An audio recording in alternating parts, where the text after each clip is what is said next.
La santé mentale des femmes en Afrique est un sujet crucial, mais hélas encore tabou et pas pris en compte dans les consultations. Des efforts concertés entre médecins, gouvernements, ONG et communautés devraient conduire à réduire ce mal qui affecte en moyenne une femme sur 10. Naomi Dikaba, bonjour. Bonjour Madame Epoté. Vous avez assisté à la 4e conférence internationale sur la santé mentale en Afrique qui s'est tenue au Zimbabwe, un pays où le déficit de soins en matière de santé mentale est flagrant. On compte moins de 20 psychiatres dans le pays pour une population estimée à 16 millions d'habitants. Mais le cas du Zimbabwe n'est pas unique. Pour quelles raisons cette problématique ne fait-elle pas partie des urgences en matière de santé publique? Alors je précise que la conférence qui s'est tenue ici au Zimbabwe concernait plus particulièrement la santé mentale maternelle, donc des femmes enceintes et en période de postpartum. Alors pour répondre à votre question, déjà c'est vrai qu'il y a un manque criant de financement pour tout ce qui est, au sujet de la santé mentale, hein. Quand on prend les financements de l'aide internationale qui vont spécifiquement à la santé publique, on voit que moins de 1 vont à des programmes de santé mentale. Et les raisons, en fait, elles sont multiples et elles sont, j'ai envie de dire, dues à des barrières, bien souvent culturelles, et je peux en parler de façon assez en profondeur et en témoigner parce que j'ai eu moi-même à accompagner une personne de ma famille qui était donc, atteinte d'un trouble psychiatrique grave, et je peux vous dire que premièrement, il y a des tabous, et une certaine pudeur, j'ai envie de dire, qui est dans notre culture, qui fait qu'on ne va pas parler forcément de nos sentiments. Quand vous avez un palu, vous avez de la fièvre. Quand vous avez un bras cassé, on va vous mettre un plâtre. Mais quand vous souffrez d'une dépression, que vous avez des troubles anxieux, c'est pas forcément visible à l'œil nu. Donc il y a cette invisibilisation-là, d'une part. Ensuite, maintenant, quand les problématiques sortent et qu'on a des états de psychose, par exemple, qui ne sont plus possibles à cacher, très souvent, euh, le réflexe des familles, des communautés, ça va être de s'adresser à soit à des praticiens, soit à des leaders religieux, que ce soit des imams, que ce soit des pasteurs. Donc on ne va pas avoir ce réflexe de voir la problématique comme un problème médical, mais plutôt comme un trouble d'ordre spirituel. Et puis, j'ai envie de dire que s'ajoute à ça aussi une certaine stigmatisation. Il y a encore une certaine honte dans nos pays à dire que on va voir un psychologue, un psychiatre, ou de façon très triviale, on va vous dire que non, c'est un problème de blanc. Donc je pense qu'il y a toutes ces barrières-là, qui font que le problème est invisibilisé dans nos pays. Et quelles leçons vous avez tirées de cette conférence de Victoria Falls? Alors plusieurs. Déjà, ça nous a permis de mettre, en lumière des chiffres qui sont choquants, qui m'étonnent toujours autant, hein. Il faut savoir que quand on prend la population mondiale, à l'heure où on parle, il y a plus de 1 milliard de personnes qui sont atteintes d'un trouble de la santé mentale, et quand on regarde, ce qui est frappant et choquant, c'est que dans nos pays, il y a seulement 10 de ces personnes-là qui ont accès à un traitement. Donc c'est vraiment, ce sont des chiffres catastrophiques et qui nous interpellent tous.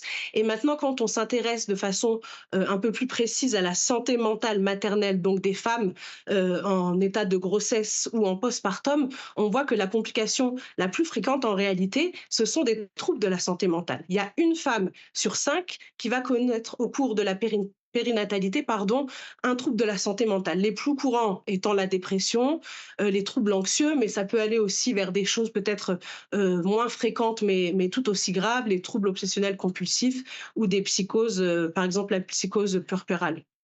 Quelles sont les singularités de la santé mentale des femmes, la santé mentale maternelle des femmes? Alors, j'ai envie de dire qu'ils sont de 2 composantes. Vous avez déjà ce qui est de l'ordre des facteurs intrinsèques, le fait d'être une femme biologiquement.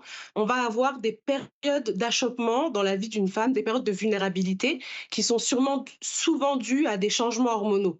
Donc on a parlé de la période de la grossesse qui va être une période de vulnérabilité forte, du postpartum, il y a aussi l'adolescence, mais vous avez aussi la période de péri ou alors de ménopause qui est aussi, une période qui met à risque accru pour la femme de développer des troubles de la santé mentale. Donc vous avez d'un côté ces facteurs intrinsèques et de l'autre côté, il y a tous des facteurs extrinsèques, on va dire, qui sont plus cette fois-ci de l'ordre de la société.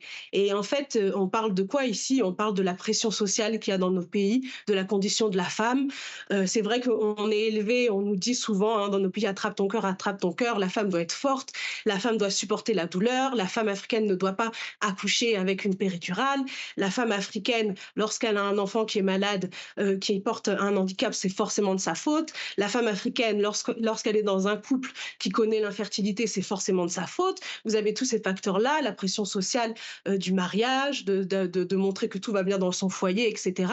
Et puis vous avez aussi, là je rentre un peu dans le dur, mais tout ce qui est les violences basées sur le genre. Il faut savoir par exemple qu'il y a 25% des femmes qui ont subi des violences sexuelles qui vont développer un syndrome de stress post-traumatique. Et je ne vous parle pas de toutes les pratiques néfastes, que ce soit l'excision, que ce soit les mariages précoces, que ce soit les grossesses des adolescences. Quid de tout cela sur la santé mentale des femmes dans nos pays? Et comment combattre la stigmatisation et le poids des facteurs à la fois culturels et même spirituels que vous évoquiez tantôt? Alors nous, du coup, à Aquilina Faya Institute, ce qu'on fait, notre priorité, c'est vraiment de sensibiliser pour une prise de conscience. Et donc la première chose déjà, c'est de libérer la parole, c'est d'aller à l'encontre de ces femmes. Et je vais vous dire, en ce moment, on est en train de mener une étude dans 5 pays pour l'élaboration d'un livre blanc. Et très souvent, les femmes à qui on demande de témoigner sont étonnées qu'on vienne leur demander, même parfois méfiantes, qu'on vienne leur demander comment elles se sentent, comment elles ont traversé voilà, certaines périodes de leur vie. Et ça leur fait vraiment du bien. Ça leur fait vraiment du bien de s'exprimer. Mais j'ai envie de dire, la difficulté qu'on rencontre encore dans l'élaboration de ce livre blanc, c'est que toutes ces femmes sont vraiment elles sont vraiment heureuses de se confier, de parler, mais de façon anonyme. Le poids du tabou est tellement fort que lorsqu'il s'agit de témoigner à visage découvert, c'est beaucoup plus difficile pour elles.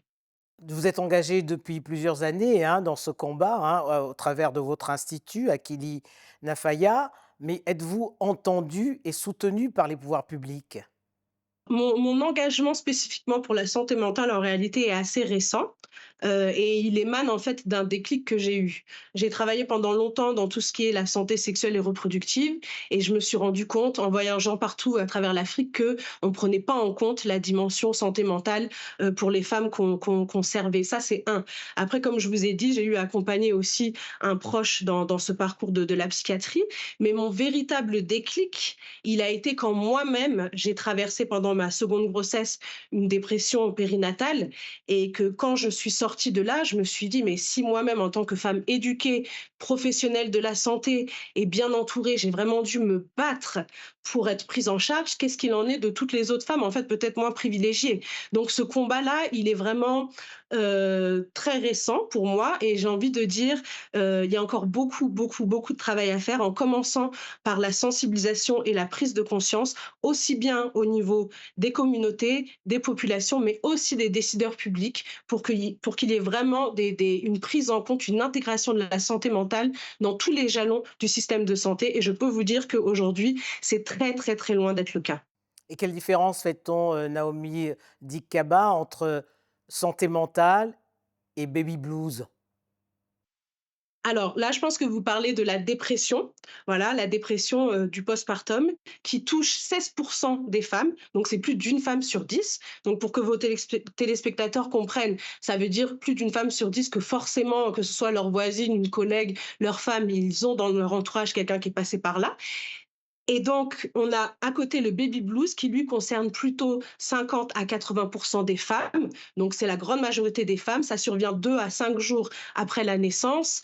Et c'est simplement une chute d'hormones qui va entraîner certains troubles d'humeur et qui va se résorber en 2 semaines à peu près. Alors que la dépression du postpartum, elle, requiert vraiment une prise en charge médicamenteuse, bien souvent psychologique, voire psychiatrique. Les professionnels de la santé sont-ils conscients justement de cette crise? Alors, je veux pas indexer les professionnels de la santé, de façon globale, mais c'est vrai que à l'heure actuelle, quand on regarde aujourd'hui, dans les curriculums de formation, on se rend compte que la dimension de la santé mentale n'est pas assez présente, parfois même pas du tout. Et c'est bien pour ça que, par exemple, quand vous prenez ce chiffre-là de quand même plus d'une femme sur 10 qui va faire une dépression du postpartum, vous voyez qu'en réalité, dans le suivi, que ce soit les consultations prénatales ou les consultations postnatales, à aucun moment, le gynécologue obstétricien, dans la plupart des cas, va s'intéresser à son état mental pour pouvoir la référencer ou pour pouvoir prendre en charge, en fait. Parce que c'est pas, d'une part, dans les formations, de façon, encore, assez présente, et puis c'est pas non plus dans notre culture. Moi, je veux vous dire, pour la petite anecdote, hein, vraiment de mon histoire personnelle, lorsque j'ai essayé de parler de ma dépression donc en périnatale pendant ma grossesse à mon gynécologue, qui au demeurant est très technique et très bien dans son domaine, hein, il m'a répondu un peu, sur le ton de la boutade: «Oh mais c'est un problème de blanc ça». Vous voyez? Mais le problème aussi ne tient-il pas au fait qu'il manque des spécialistes? Quand on voit le cas du Zimbabwe, par exemple, 20 psychiatres pour 16 millions d'habitants, c'est dérisoire. Tout à fait, tout à fait. Donc il y a un travail pour pousser la formation, des professionnels de la santé mentale, ça c'est vrai. Mais maintenant la problématique est là. Le temps que ces professionnels de santé rentrent sur le marché du travail, qu'est-ce qu'on fait? Alors il y a plusieurs, solutions à ça. D'une part, comme je vous ai dit, très souvent, ce sont les leaders communautaires, les leaders religieux qui sont en première ligne. Donc on peut en faire des alliés, si vous voulez, les former pour qu'ils puissent devenir aussi des agents de santé communautaire. Il y a déjà cet aspect-là, et puis aussi de former, de sensibiliser les professionnels qui sont déjà là, et pas seulement les professionnels de santé mentale. Je vous ai parlé du gynécologue, ça peut être la sage-femme, ça peut être le médecin traitant, généraliste, voilà, que si vous voulez, c'est un sujet transversal et qui doit apparaître au niveau de tous les jalons du système de santé, de sorte à ce que chaque point de contact avec le système de santé soit une opportunité de checker la santé mentale du patient. Alors vous parliez, tantôt du livre blanc qui sortira en 2025, hein, avec des enquêtes menées au Sénégal, en Côte d'Ivoire, en Guinée, au Burkina Faso et au Bénin, sur la santé mentale et la maternité. Qu'ont en commun ces pays sur cette thématique? Alors, je pense qu'il y a une communauté de challenge, hein, qui est partagée, mais ce qu'on veut mettre aussi en avant justement, c'est aussi l'impact culturel, et les différences, si vous voulez, dans les différents pays sur la santé mentale des femmes. C'est vrai qu'on voit, comme je vous ai dit, qu'il y a une communauté de challenge, qu'il y a beaucoup de choses qui sont partagées, mais il y a aussi des spécificités propres à certaines cultures, des pays où la pression sociale peut être plus forte que d'autres, des pays plus ou moins avancés. Mais c'est vrai que, comme je suis en ce moment aussi au Zimbabwe, dans un pays anglophone, on voit quand même que l'Afrique francophone est quand même un peu à la traîne sur ces questions-là par rapport à l'Afrique anglophone. Naomi Dikaba, je vous remercie. Je vous remercie.